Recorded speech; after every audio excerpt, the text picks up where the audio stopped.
नमस्कार मित्रों, मैं हूं अवधेश कुमार। मित्रों, मैंने महाराष्ट्र में देवेंद्र फडणवीस के नेतृत्व में प्रदेश सरकार के गठन पर आपसे उसके राजनीतिक मुद्दों पर चर्चा की, लेकिन इसका जो दूसरे भाग में जो मैं आपसे बात करना चाहता हूं वो विषय विचारधारा का है। क्योंकि इस पूरे चुनाव अभियान के बीच भारतीय जनता पार्टी, यहाँ तक कि शिवसेना, स्वयं देवेंद्र फडणवीस जिस ढंग से अपनी राष्ट्रीय स्वयंसेवक संघ की विचारधारा से निकली हुई पार्टी के नेता के रूप में अपनी छवि बनाई है, वो इसका सबसे बड़ा पहलू है, सबसे महत्वपूर्ण पक्ष है। और यही पक्ष इस बात की गारंटी देता है कि महाराष्ट्र की राजनीति अब जिस दिशा में 2024 विधानसभा चुनाव परिणाम से फिर वापस लौट आई है, वो अब खत्म नहीं होने वाली, वो अब आगे ही बढ़ने वाली। वापस लौटने की बात इसलिए कह रहा हूं कि 2014 में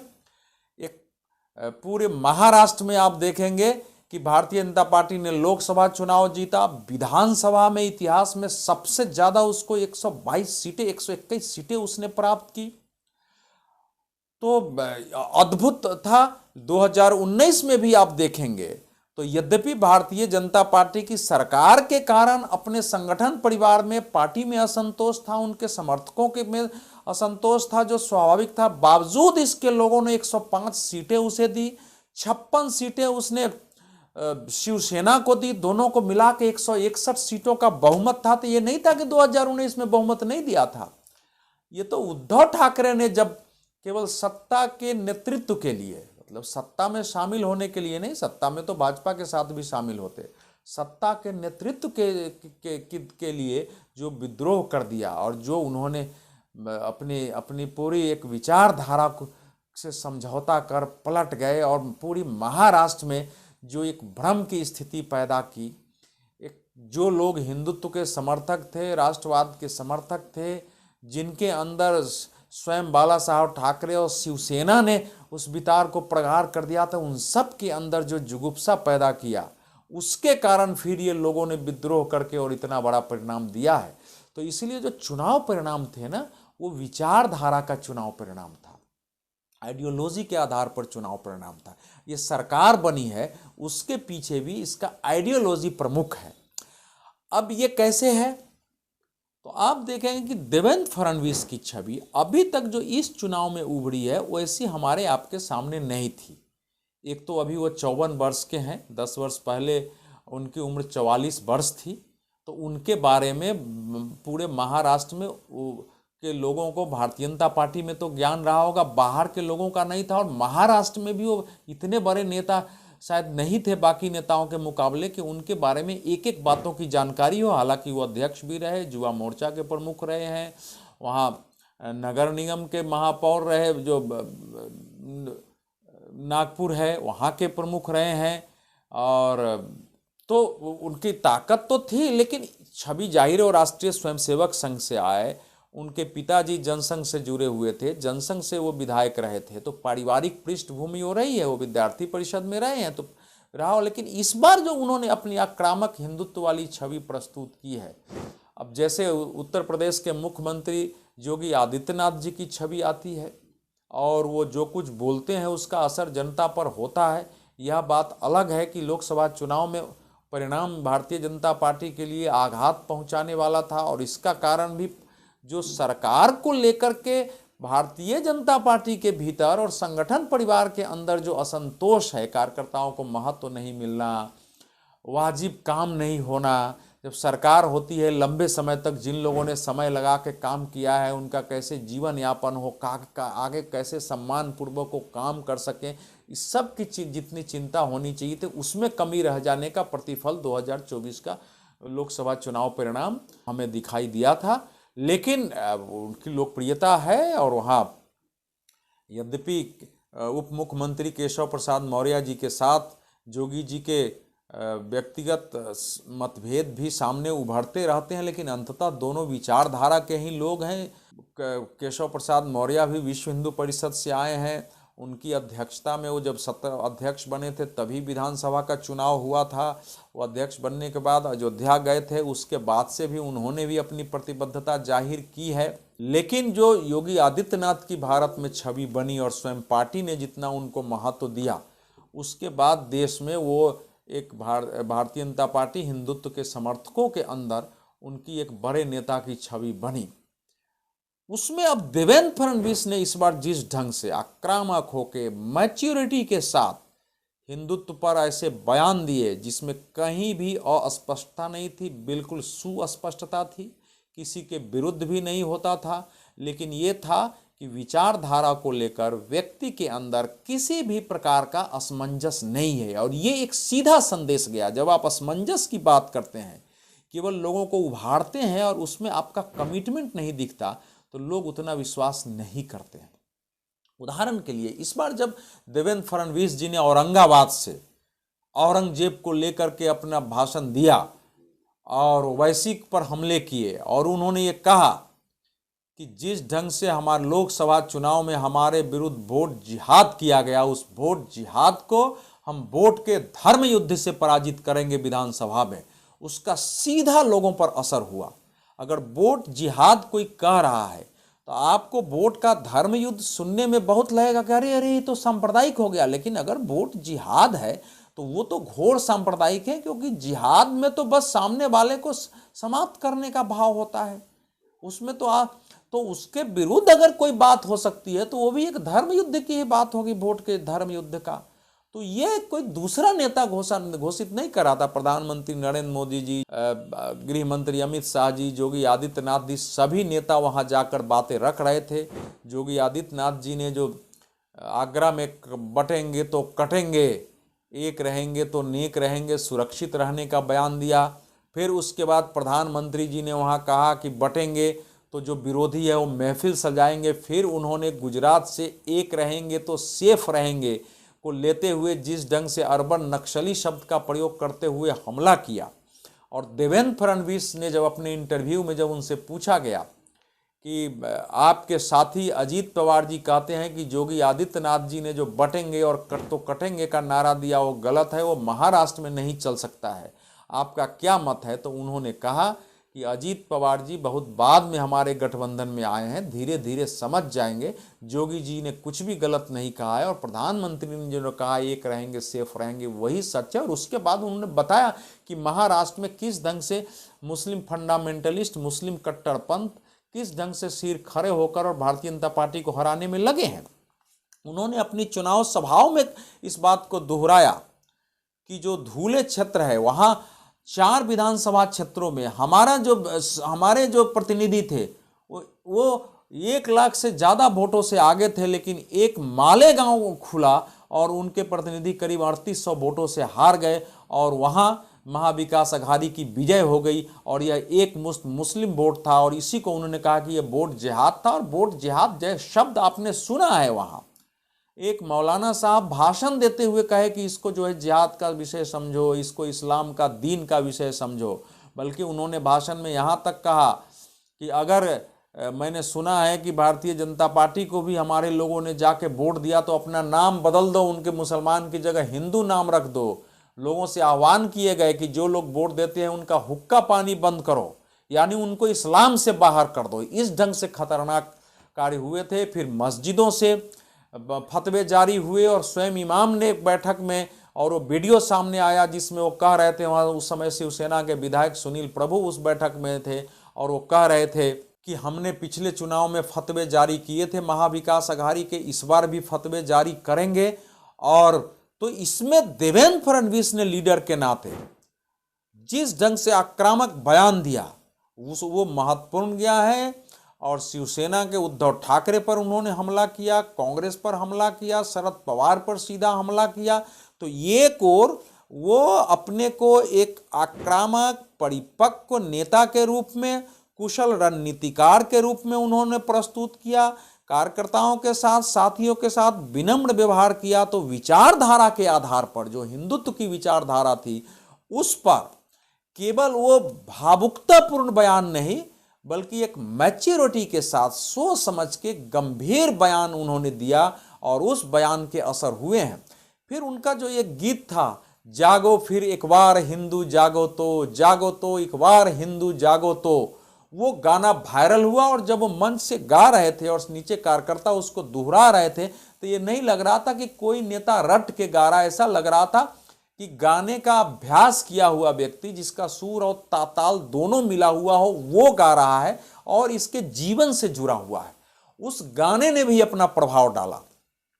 तो अब उन्होंने, जो देवेंद्र फडणवीस ने, चूंकि लीडरशिप उनके हाथ में है। अच्छा, एक नेता प्रदेश का ऐसा तभी करता है जब केंद्रीय नेतृत्व से इसकी पूरी स्वतंत्रता रहती है। इसके लिए आप इसी बीच में, चूंकि वहाँ मुसलमानों की आरक्षण की बात होने लगी, वहाँ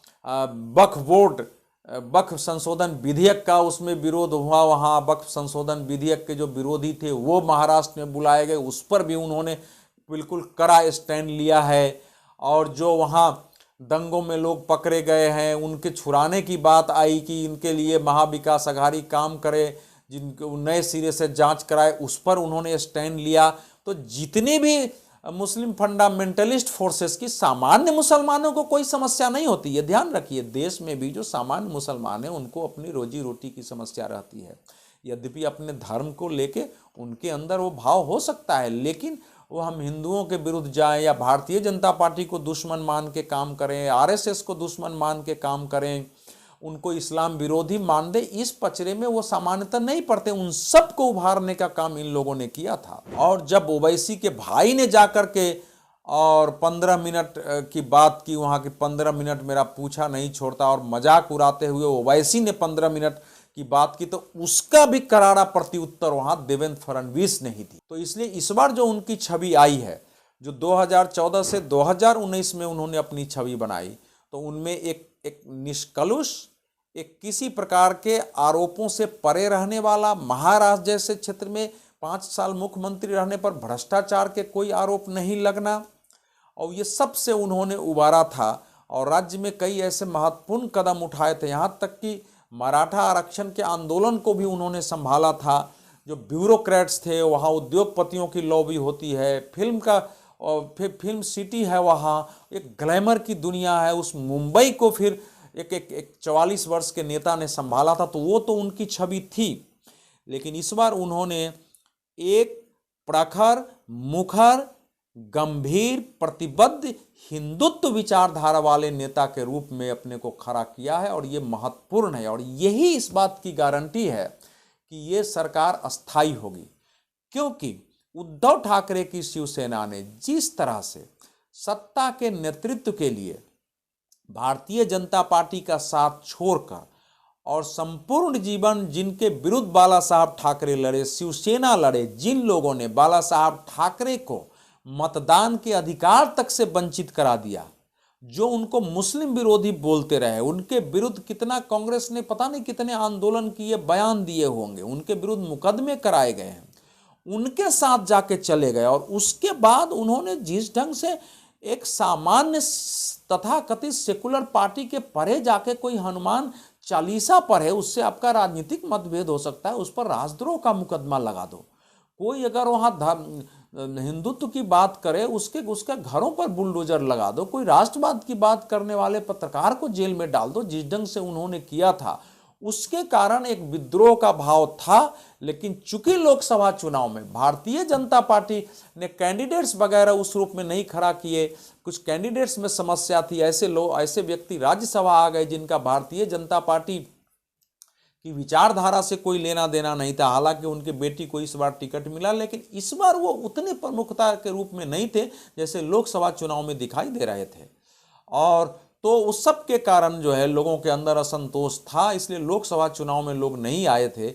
लेकिन जो छवि इस बार वहाँ बनी है, और जिस ढंग से बटेंगे तो कटेंगे, एक रहेंगे तो सेफ रहेंगे, और हर हाल में वहाँ जाकर अमित शाह जी ने घोषणा की कि जो वक्फ संशोधन विधेयक है वो पारित होकर के रहेगा। जब उन्होंने नागरिकता संशोधन कानून वहाँ लागू करने की बात की, और उसी समय घुसपैठियों का मुद्दा झारखंड में उठ रहा था, वो विषय वहाँ भी उभरा, उस पर भी गृह मंत्री ने अपना कड़ा वक्तव्य दिया, स्पष्ट वक्तव्य दिया। उस पर फिर देवेंद्र फडणवीस ने वक्तव्य दिया। तो ये पूरा चुनाव इस समय जो था भारतीय जनता पार्टी के मुखर हिंदुत्व वाले पार्टी की बनी थी, जिस विषय ने राष्ट्र जो हिंदुत्व है और हिंदुत्व अभिप्रेरित जो देश की राष्ट्रीय चेतना है, कई बार राष्ट्रवाद कहने से, चूंकि नेशनलिज्म शब्द को यूरोप में, अमेरिका में या बाकी पश्चिमी देशों में अच्छा नहीं माना जाता है, वो एक मतलब मिलिटेंट नेशनलिज्म का पर्याय हो जाता है कि नेशनलिज्म का मतलब ये होता है कि हम अपने राष्ट्र को लेकर इतने कट्टर हैं कि युद्ध कर सकते हैं, लड़ सकते हैं, वो भाव हो जाता है। इसलिए आजकल लोग राष्ट्रवाद बचने से बचते हैं, कभी इस पर बात करूंगा, लेकिन राष्ट्रवाद में वो भाव नहीं है। तो हिंदुत्व अभिप्रेरित राष्ट्रभाव नरेंद्र मोदी जी का 2013-14 में उसके चेहरे के रूप में उभरना, उस विषय को सामने लाना, गुजरात के मुख्यमंत्री के रूप में उनके काम, और देश में यूपीए सरकार ने जो मुस्लिम तुष्टीकरण होते हुए मुस्लिम फंडामेंटलिज्म को बढ़ावा देने के लिए जो पॉलिसियां अपनाई थी 10 वर्ष से, सच्चर आयोग की नियुक्ति, अल्पसंख्यक मंत्रालय का गठन, अल्पसंख्यक आयोग को संवैधानिक दर्जा देना, फिर सच्चर आयोग के रिकमेंडेशन के आधार पर आप जानते हैं कि राइट्स के विरुद्ध जो बिल आ रहे थे, लक्षित हिंसा विधेयक को हिंदुओं के विरुद्ध थी, इन सब के विरुद्ध लोगों में विद्रोह हो रहा था। गुजरात दंगे को लेकर जिस ढंग से यूपीए सरकार ने और सोनिया गांधी जी के नेतृत्व में कुछ नेताओं ने काम किया, मंत्रियों ने काम किया, वकीलों ने लड़ाइयाँ लड़ी, उस सब के विरुद्ध जनता के मन में फिर से नए सिरे से एक सांस्कृतिक पुनर्जागरण का भाव जगा था। 2014 में वो परिणाम आया था। तो 2014-2024 के विधानसभाओं में बिल्कुल उसी रूप में दिखा, बल्कि उससे आगे बढ़ता हुआ दिखा है। सरकार ने, केंद्र ने कमिटमेंट दिखाया है, देवेंद्र फडणवीस ने विचारधारा के प्रति कमिटमेंट दिखाया है कि चाहे वोट मिले ना मिले, लेकिन हम मुसलमानों के आर्थिक विकास सबके लिए तो काम करेंगे, लेकिन जो फंडामेंटलिस्ट फोर्सेस हैं, जो धमकी देते हैं कि अल्पसंख्यकों के नाम पर, उनको स्वीकार नहीं किया जाएगा और उनके विरुद्ध हम आक्रामक रवैया अपनाएंगे, और इसके आधार पर बहुमत मिला है। तो एकनाथ शिंदे को अगर बांध के रखेगा तो ये सबसे बड़ी चीज होगी कि हिंदुत्व के आधार पर उनको राजनीति करनी है, तो उनको भारतीय जनता पार्टी की इस सरकार में ही साथ रहना है।